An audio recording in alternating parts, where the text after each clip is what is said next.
À l'ouest de Tokyo se trouve un site archéologique unique. Il permet de remonter aux origines des plus grandes traditions japonaises. Ichijodani est une cité médiévale que certains scientifiques n'hésitent pas à désigner comme la Pompéi du Japon.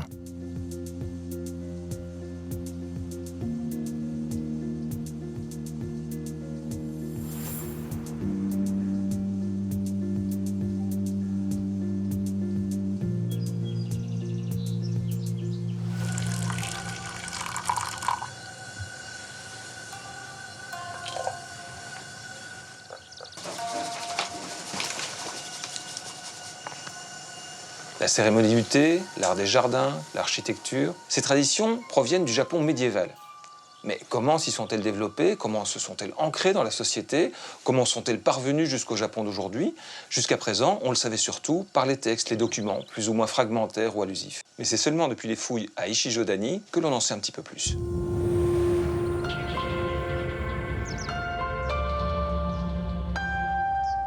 À Ichijodani, les archéologues sont en train de mettre au jour et de restituer le fief du seigneur Asakura, une ville de 10 000 habitants à la fin du Moyen-Âge japonais, au XVIe siècle. C'est un témoignage extrêmement rare, car à l'époque, dans tout le pays, on construit en bois, un matériau qui résiste peu aux assauts du temps. Avec ses jardins archéologiques, c'est un site incomparable au Japon, pour lequel des archéologues ont dû se battre.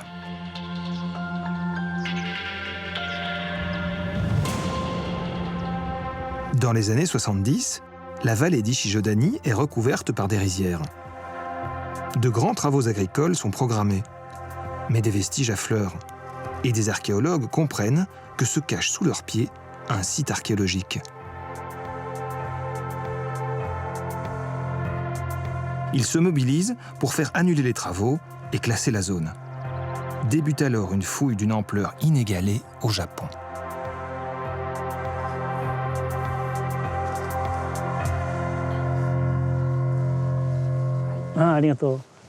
Merci. C'est un beau spécimen de céramique, un peu archaïque avec un départ de lèvres fortement marqué. Tu en as identifié beaucoup dans cette tranchée. Ono Masatoshi fait partie de ceux qui ont sauvé Ichijodani. C'est certainement l'archéologue le plus célèbre du pays.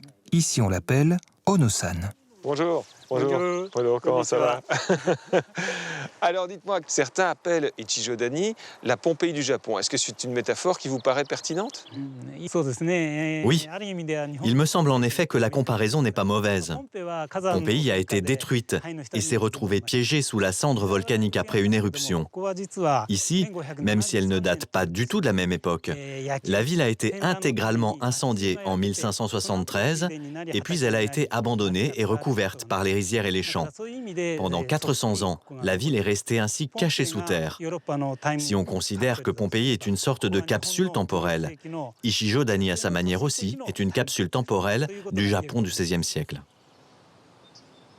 Le premier édifice qu'Ono-san a mis au jour est le palais des seigneurs Asakura. Aujourd'hui, Peter, je vais vous faire visiter le palais comme si vous étiez le shogun, le plus grand général du Japon en personne. Allez, suivez-moi.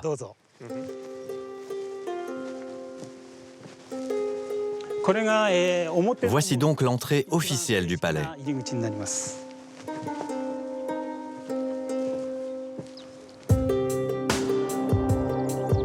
Ce palais est une grande fierté pour Ono-san, car c'est la première fois au Japon que l'on retrouve les fondations intactes d'une demeure seigneuriale.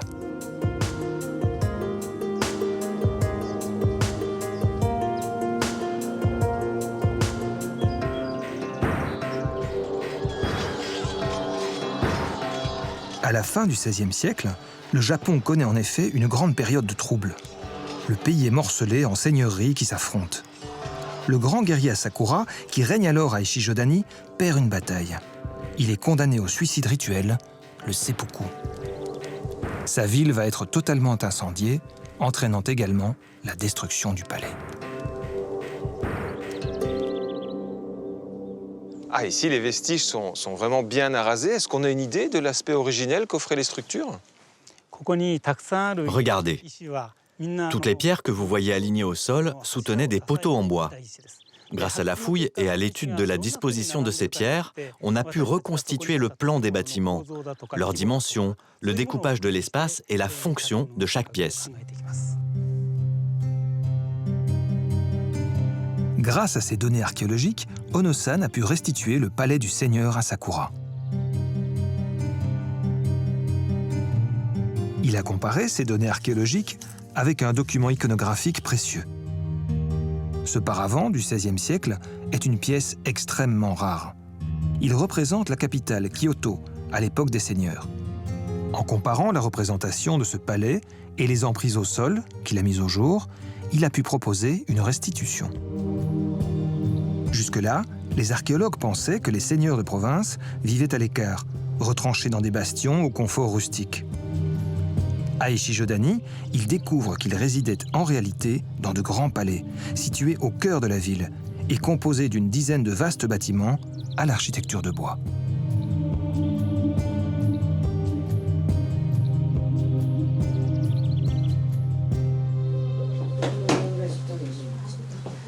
Au cours de la fouille de cette résidence, Ono-san a découvert les vestiges d'un rite d'allégeance entre le seigneur et ses vassaux, qui résonne encore dans le Japon d'aujourd'hui.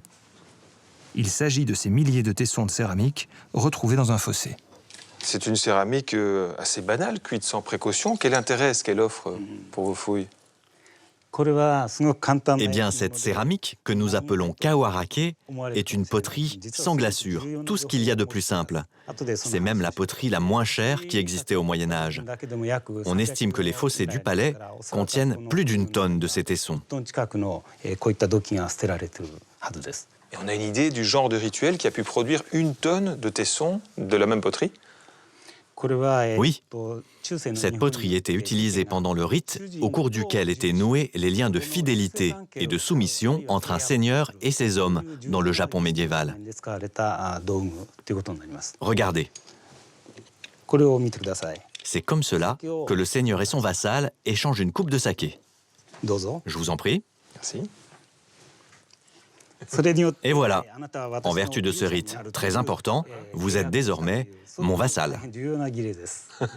Alors dites-moi, mon suzerain, comment se fait-il que ce soit une céramique aussi banale qui soit utilisée dans un rituel impliquant des gens aussi importants? C'est une bonne question. Eh bien, pour signifier la pureté de la relation, il fallait que cette vaisselle ne serve qu'une seule fois. On utilisait donc de la vaisselle jetable de moindre qualité. Alors aujourd'hui au Japon, on boit beaucoup de saké, évidemment, mais est-ce que cette dimension rituelle du kawarake, elle a traversé les âges aussi?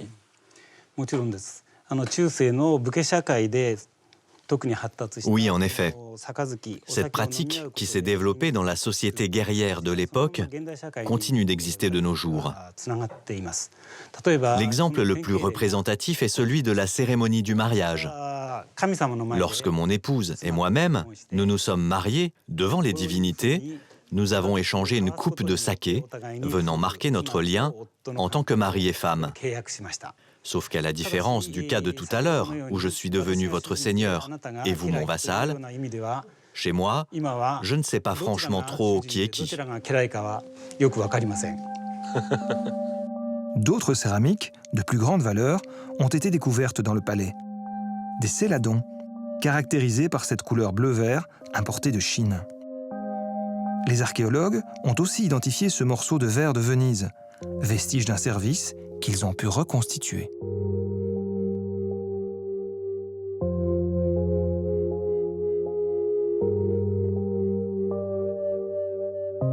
Ce document, conservé au musée de Sakura, a ensuite été essentiel pour leur enquête. Il décrit la décoration intérieure des maisons de dignitaires au XVIe siècle. Ces éléments ont permis aux archéologues de comprendre que les Asakura vivaient dans des espaces à la décoration raffinée, dignes des plus grands aristocrates de Kyoto, la capitale. Les archéologues ont aussi retrouvé à l'extrémité du palais, face à un jardin, les traces d'un rituel fondateur toujours pratiqué aujourd'hui, celui de la cérémonie du thé. Elle se déroulait dans un bâtiment, matérialisé aujourd'hui par une estrade. Merci.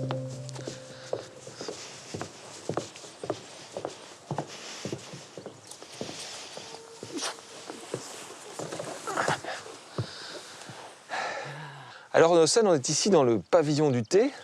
Mais comment est-ce qu'on peut savoir une chose pareille? Eh bien, c'est selon moi l'une des découvertes les plus importantes que nous avons faites dans ce palais. Ce qui nous permet de dire qu'il s'agissait d'un pavillon à thé, c'est d'une part la découverte de vaisselle utilisée lors de la cérémonie du thé, au fond du puits, juste à côté.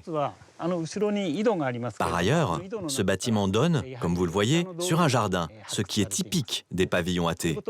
Partant de là, il devenait facile d'identifier ce lieu. Les textes relatent que c'est au Moyen-Âge qu'apparaît cette cérémonie. La contemplation d'un jardin, créée à cet effet, accompagnait la dégustation du thé.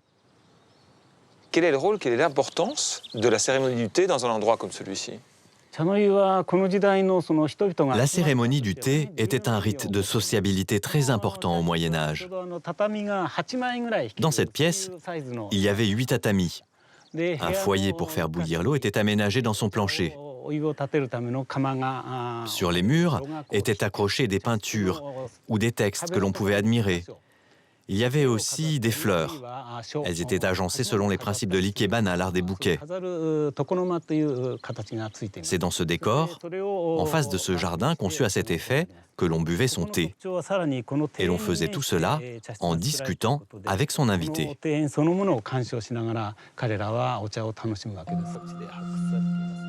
Jusqu'à la découverte d'Ishi-Jōdani, les archéologues pensaient que cette cérémonie du thé était réservée à l'aristocratie.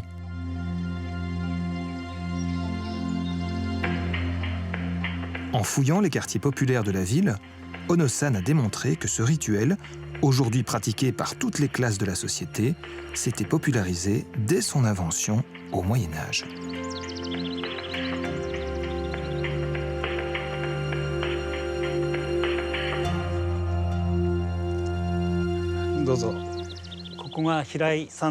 Je vous souhaite la bienvenue dans la résidence du guerrier Hirai. C'est une demeure que nous avons reconstituée sur la base des vestiges archéologiques retrouvés sur place. Là, il s'agit du bâtiment central de la résidence. Ici, c'est la réserve pour le bois, et puis un bâtiment pour les serviteurs. Mais le bâtiment le plus intéressant, c'est celui que je vais vous montrer. C'est un petit pavillon à thé.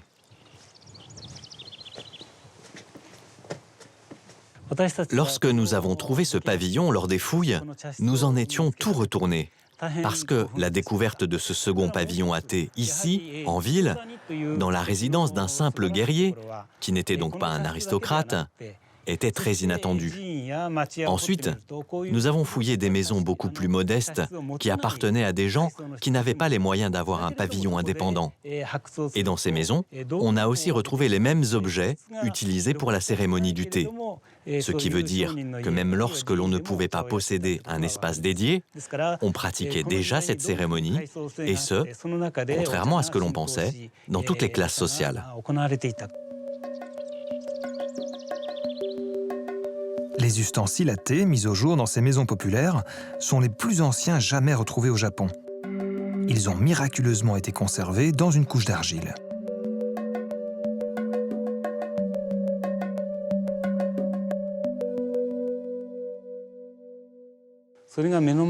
Regardez ces deux objets en bambou devant vous.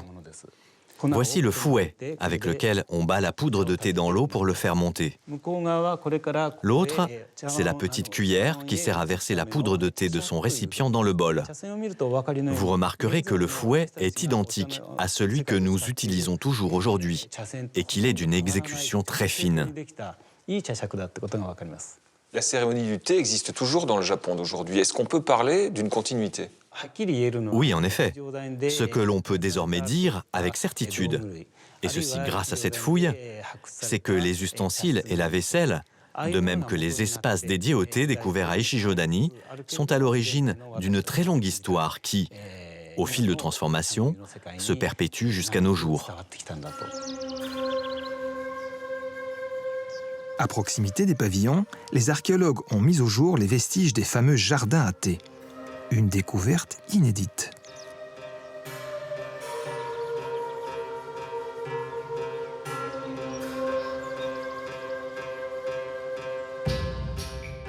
Grâce à un examen approfondi des sols, ils ont pu retrouver la forme de ces jardins typiquement japonais. En étudiant l'iconographie et les textes de l'époque, ils ont pu déterminer et replanter la flore d'origine. Il a ensuite fallu attendre que la végétation pousse.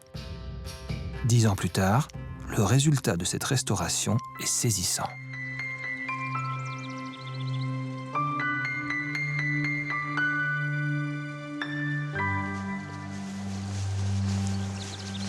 Ah, waouh! Ah, splendide, on dirait un tableau. Fujita Wakana est historienne et travaille avec les archéologues du site. Sous des apparences naturalistes, c'est une composition humaine. Ça a été conçu par les jardiniers de l'époque. C'est vrai qu'à première vue, on a le sentiment que tout cela est naturel. Pourtant, chaque pierre a été ici disposée par la main de l'homme. Regardez cet énorme rocher. Il faut imaginer qu'à l'époque, il n'existait pas encore de machine de levage. Donc, parvenir à dresser un mégalithe comme cela démontre le haut niveau technique de l'architecte de ce jardin. Le fait d'utiliser ainsi ces gros blocs de pierre est un signe de puissance pour les seigneurs de guerre. C'est dans ce contexte que l'on voit naître ces jardins.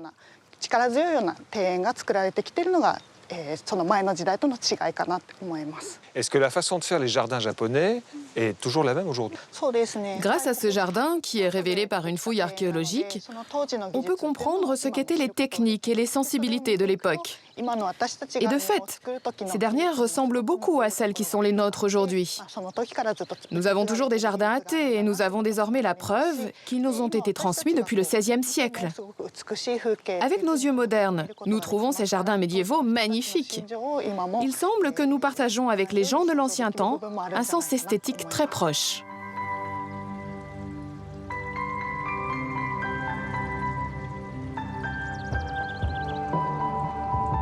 Dans la ville, un autre héritage médiéval se dévoile, celui qui a donné naissance au modèle urbain japonais. Pour comprendre et restituer celui d'Ichijodani, Ono-san et son équipe se sont appuyés sur une autre fouille, réalisée non loin de là, à Eisenji, une autre cité du Moyen-Âge.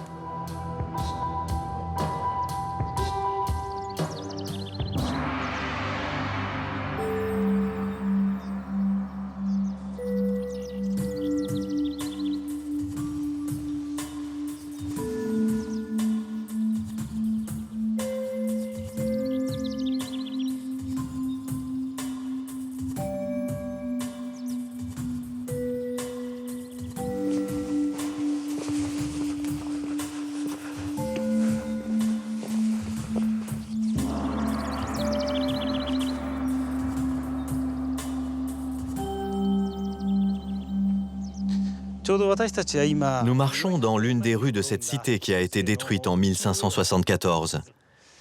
Comme vous le voyez, c'est une rue pavée, bordée par les résidences des moines de ce complexe religieux et encerclée de leurs murs de pierre. Il y avait ici l'entrée d'une de ces résidences. Et là, nous arrivons à un croisement. Vous pouvez voir comment les deux axes les plus importants de la ville se croisent perpendiculairement. Ah, ces vestiges vraiment impressionnants. En quoi vous ont-ils aidé à mieux comprendre ce que vous avez vous-même découvert à Ichijodani? Eh bien, nous avons établi des ressemblances bien concrètes. Par exemple, cette rue est exactement conçue de la même manière que celle d'Ichijodani. On a tracé les axes de circulation selon des dimensions établies. Puis on a creusé une canalisation d'évacuation sur un côté. Enfin, les murs sont fabriqués de la même façon qu'à Ichijodani. Donc, on a compris que le seigneur Asakura a copié ce modèle urbain pour créer sa ville, et l'on pense même que ce sont les artisans qui travaillaient ici qui ont été utilisés pour bâtir Ichijodani.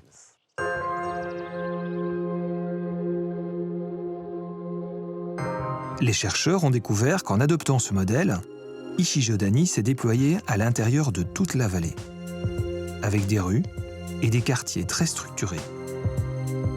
Et surtout, une voirie parfaitement quadrillée. Les scientifiques appellent cela la ville sous le château, un modèle qui a semble-t-il durablement marqué le pays.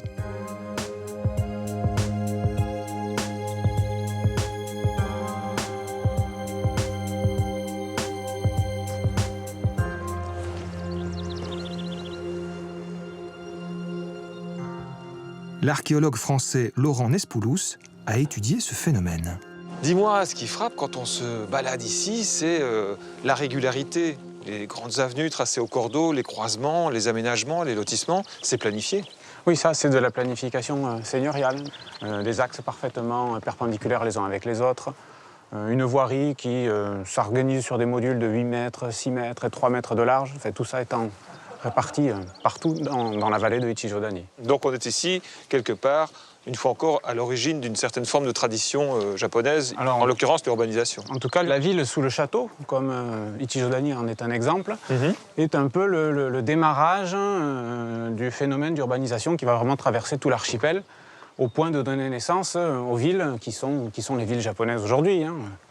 Dans les villes sous le château les plus connues, il y a Edo, qui va donner la Tokyo qu'on connaît maintenant. Il y a Osaka, il y a Fukuoka, il y a Nagoya. Il y en a d'autres, évidemment, mais ça, ce sont les plus grosses, dont certaines deviennent des mégalopoles, carrément. Grâce à la fouille, des éléments d'architecture ont aussi été retrouvés. Ils ont permis aux archéologues de restituer un modèle d'habitat très emblématique du Japon que jusqu'à présent, seuls les textes permettaient de documenter. Un exemple qui est pas mal sur le site Ichijodani, c'est que justement, on a pu avoir la chance de découvrir des bois brûlés de parties de glissières, de toutes ces portes recouvertes de papier de riz. C'est une découverte qui a fait quand même son effet, dans la mesure où c'est vraisemblablement le vestige de glissières, donc en bois, donc périssable, mais le plus ancien qu'on ait jamais découvert pour documenter ce type d'éléments composant l'espace intérieur des bâtiments japonais. Et des choses d'ailleurs qui auront une pérennité très très grande. Ça commence vraiment au Moyen-Âge. Les tatamis, c'est une invention médiévale. Ces portes coulissantes, c'est au Moyen-Âge que ça se diffuse. On est vraiment au début d'une histoire de l'espace qui commence à cette époque-là et qui va traverser les âges tout en s'adaptant à des contraintes sans cesse nouvelles liées au développement des villes, au changement des villes. Et même dans une maison, on va dire tout à fait banale de nos jours, fabriquée, j'ai presque envie de dire, même en préfabriqué, il y aura très souvent un petit espace comme ça, avec 3 tatamis, une table au milieu, et puis quelques portes coulissantes pour venir rediviser l'espace à l'intérieur du bâtiment. Je comprends mieux désormais l'importance de cette capsule temporelle pour les Japonais. Avec la destruction d'Ichijodani et des autres cités seigneuriales, le Japon médiéval s'est éteint. Mais l'écho de cette période si riche résonne toujours. Et plus encore, grâce au patient travail d'Ono-san.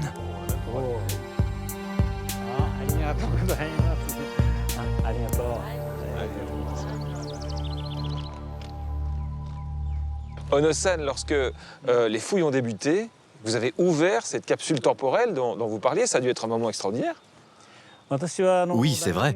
Quand j'étais étudiant, j'ai surtout fouillé des sites préhistoriques d'époque paléolithique. Ichijodani a en fait été ma première expérience d'archéologie médiévale. Vous savez, quand on est habitué à fouiller des vestiges vieux de plusieurs dizaines de milliers d'années et que l'on passe au Moyen-Âge, eh bien croyez-moi, on est d'abord frappé par la masse des vestiges qui nous permettent de découvrir la vie quotidienne de ces hommes et de ces femmes. Il y a une véritable jubilation à pouvoir comme ça toucher des éléments qui nous rapprochent ainsi des gens de cette époque. Pourrait-on aller encore plus loin en disant que le Japon d'aujourd'hui trouve ses racines, ou du moins une partie, dans cette fin du Moyen-Âge ? Oui, jusqu'à présent, j'ai employé le terme de Moyen-Âge de façon un peu générale. Mais dans ce long Moyen-Âge, la période d'Ichijodani, le XVIe siècle, est un moment de grande transformation sur le plan du mode de vie, de la culture et des modalités d'organisation du pouvoir. La période d'Ichijodani est un moment historique charnière, puisque se mettent en place ces éléments qui constituent en partie ce que nous, les Japonais, sommes aujourd'hui. C'est en tout cas ce que je ressens profondément.